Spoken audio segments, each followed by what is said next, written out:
नमस्कार, आप देख रहे हैं न्यूज़ वन इंडिया और मैं हूं आपके साथ अर्चना गुप्ता। सातवें और आखिरी चरण के लिए आज मतदान शुरू होगा सुबह 7 बजे से। यूपी की 13 सीटों पर आज मतदान होना है और इसी के साथ ही 8 राज्यों की 57 सीटों पर मतदान होगा। सुबह 7 बजे से शाम के 6 बजे तक ये मतदान की प्रक्रिया चलेगी और यूपी की 13 सीटों पर 144 प्रत्याशियों की किस्मत आज ईवीएम में कैद हो जाएगी। और ये जो 13 सीटें हैं जिसमें महाराजगंज, गोरखपुर, कुशीनगर, देवरिया, बांसगांव, घोसी, सलेमपुर और बलिया, गाजीपुर, चंदौली, वाराणसी, मिर्जापुर, रॉबर्ट्सगंज, ये वो 13 सीटें हैं जहां पर आज मतदान होगा और ये अंतिम चरण का मतदान होगा। और इस अंतिम चरण के मतदान की बात कर ले तो पूरे देश में 7 राज्य और एक केंद्र शासित प्रदेश सहित 57 सीटों पर मतदान होगा। कुल 909 प्रत्याशी चुनावी मैदान में हैं। अंतिम चरण का ये मतदान है।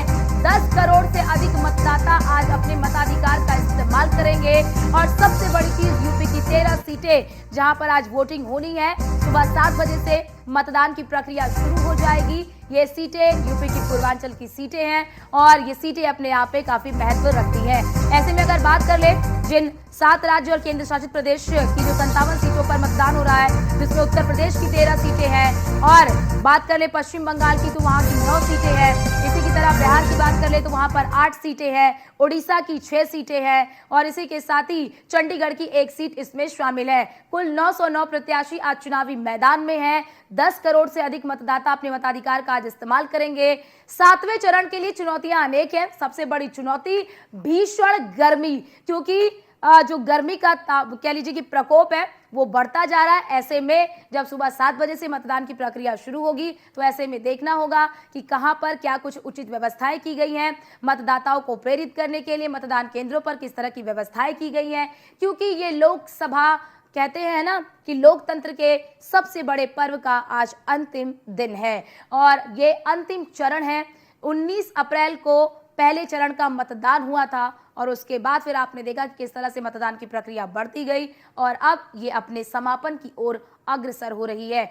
आज अंतिम चरण का मतदान है और अंतिम चरण के मतदान में लोग जो है, जो मतदाता हैं, वो बढ़ चढ़कर हिस्सा ले रहे हैं। पूरे बात कर ले तो देश में अगर मतदाताओं की संख्या की बात कर ले तो लगभग 97 करोड़ लोगों ने अपने मताधिकार का इस्तेमाल किया है और आज अंतिम चरण का मतदान है। यूपी की 13 सीटें काफी महत्वपूर्ण रखती हैं क्योंकि यहां पर कई ऐसे दिग्गज हैं जिनकी साख दांव पर लगी हुई है।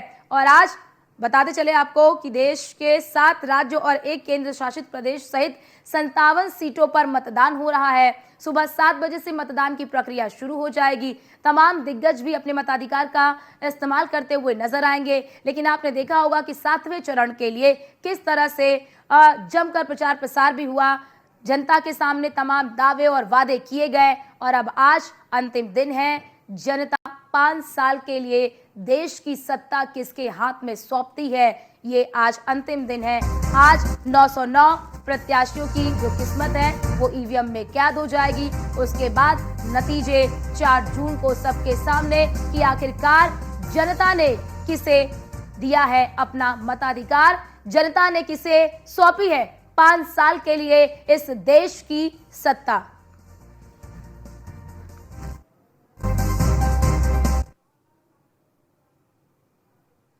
और हमारे साथ हमारे तमाम संवाददाता ग्राउंड जीरो से जुड़ चुके हैं आपको पल पल की अपडेट देने के लिए। हरेंद्र दुबे गोरखपुर से हमारे साथ जुड़ चुके हैं, अमन शुक्ला वाराणसी से, डीके यादव कुशीनगर से, आसिफ खान गाजीपुर से और रामलाल सानी हमारे साथ जुड़ेंगे कुछ देर में मिर्जापुर से। तो चलिए अपने तमाम संवाददाताओं का रुख कर लेते हैं। पहले हरेंद्र बात कर ले गोरखपुर की, तो गोरखपुर में सुबह 7 बजे से मतदान की प्रक्रिया शुरू होगी। क्या कुछ व्यवस्थाएं मतदान केंद्रों पर देख रहे हैं, कितने मतदान केंद्र यहाँ पर बनाए गए हैं? मतदान 3000 केंद्र और खासतौर से हम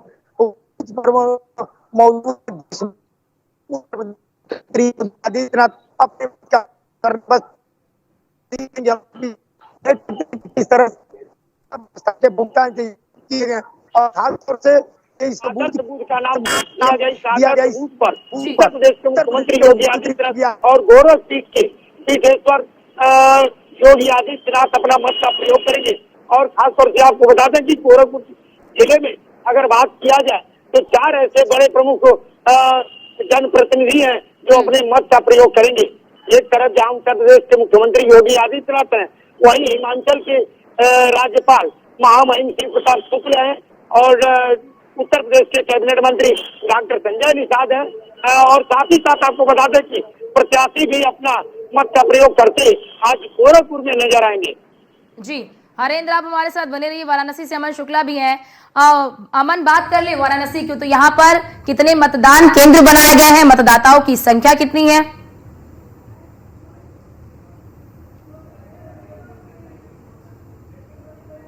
अमन, आवाज आ रही है आपको?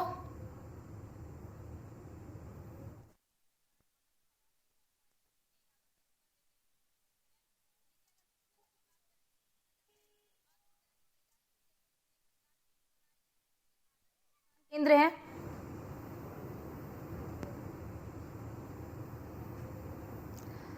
तो डीके, एक बात अगर कुशीनगर की कर ले तो कुशीनगर में कितने मतदान केंद्र बनाए गए हैं, आदर्श मतदान केंद्र कितने हैं? देखिए, कुशीनगर में अगर बात करें तो आज 7वें चरण के जो लोकसभा चुनाव है उसका मतदान अभी कुछ ही समय में अब शुरू हुई होगा सुबह के 7 बजे से। और पूरे कुशीनगर की बात करें तो पूरे कुशीनगर में 7 विधानसभा है और यहाँ पे वोटरों की संख्या की बात करें तो 26,87,406 हैं। जहाँ पे अगर पुरुष मतदाताओं की बात करें हम तो 14,15,565 हैं और महिला मतदाताओं की बात कर ली जाए तो 12,71,687 मतदाता हैं। ट्रांसजेंडर मतदाताओं की बात करें तो 154 ट्रांसजेंडर मतदाता हैं। अगर पूरे हम बूथ की बात करें तो पूरे कुशीनगर में 1480 मतदान केंद्र बनाए गए हैं और इन मतदान केंद्र में 2633 मतदेय स्थल हैं जहां पे कुशीनगर की जनता अपने मताधिकार का प्रयोग करेगी। कुशीनगर एरिया बॉर्डर इलाके से सटे होने के कारण लगभग दर्जनों वैसे सड़कें हैं जो बिहार को जोड़ती हैं, बिहार जाती हैं। इसको देखते हुए कल से ही जो कुशीनगर के पुलिस अधीक्षक धौल जायसवाल है उनके निर्देश से वो बॉर्डर को सील कर दिया गया ताकि यूपी से बिहार और बिहार से यूपी कोई ना आ सके। एहतियात के तौर पे जो चुनाव है इसमें कोई दखलंदाजी न कर सके। हालांकि अगर बात करें तो मतदान केंद्र के में जो है कि कुछ ऐसे 7 विधानसभा है, 7 विधानसभाओं में अलग अलग मॉडर्न बूथ बनाए गए हैं। हर एक विधानसभा में मॉडर्न बूथ बनाए गए हैं। वहीं बात करें तो पिंक बूथ की, जहां पे महिला कर्मी होगी, मतदान कर्मी होगी, जहां पे जो है कि वो पूरी एक बूथ पे महिला मतदान कर्मी होगी, वैसे पूरे 7 विधानसभा में 7 मतदान केंद्र ऐसे बनाए गए जहां पे महिला मतदान कर्मी होंगी। वहीं एक दिव्यांग जन भी जो है वहां बनाए रखे गए हैं जहां पे एक दिव्यांग जन बूथ बनाए गए हैं, साथ ही एक युवा भी बूथ बनाया गया है। कहीं न कहीं एक तरह से देखा जाए तो कुशीनगर जनपद को मतदान प्रतिशत बढ़ाने को लेकर जिला प्रशासन जो है लगातार जिलाधिकारी के द्वारा इस तरह की व्यवस्थाएं की गई है जिससे मतदाता आकर्षित हो और मतदान केंद्र पे जाके अपने मताधिकार का प्रयोग करें। सुरक्षा व्यवस्था की बात करें तो हर जगह लगभग आपको बता दूं कि 98 ऐसे बूथ हैं कुशीनगर जनपद में जो अति संवेदनशील है। वहां पे दुगुनी फोर्स की व्यवस्था की गई है ताकि उनके सुरक्षा व्यवस्था में कोई चूक न हो सके। साथ ही अगर सुरक्षा व्यवस्था की बात करें तो सीआईएसएफ के जवान है, यूपी पुलिस के जवान है, इसके अलावा जो होमगार्ड के जवान है, लगातार चप्पे चप्पे पे तैनाती कर दी गई है ताकि मतदान केंद्र पे कोई जो है कि असुविधा न हो, कोई चुनाव में बाधा न डाले। हालांकि जिलाधिकारी कुशीनगर के द्वारा यह सख्त निर्देश दिया गया है कि जो भी वो जाएगा, वोटर जाएगा मतदान केंद्र पर, उसके साथ बड़ी सहजता के साथ, उसके साथ प्रेम से पेश आया जाए, उसको बैठने के लिए कहा जाए, उसे जो है कि पानी दिया जाए, टेंट की व्यवस्था की गई है। हालांकि मतदान प्रतिशत और मतदाता है उससे सही ढंग से पेश आने के लिए जिलाधिकारी का निर्देश दिया गया है और हालांकि इसकी तैयारी भी हो चुकी है। अब बस कुछ ही देर बाकी है जब मतदान स्टार्ट होगा और लोग जो है कि यहाँ पे अपने मताधिकार का प्रयोग करते हुए नजर आएंगे और यहाँ के प्रत्याशियों के भाग्य को जो है कि ईवीएम में कैद करते हुए आएंगे। जी बिल्कुल, क्योंकि आज का दिन काफी ज्यादा महत्वपूर्ण है।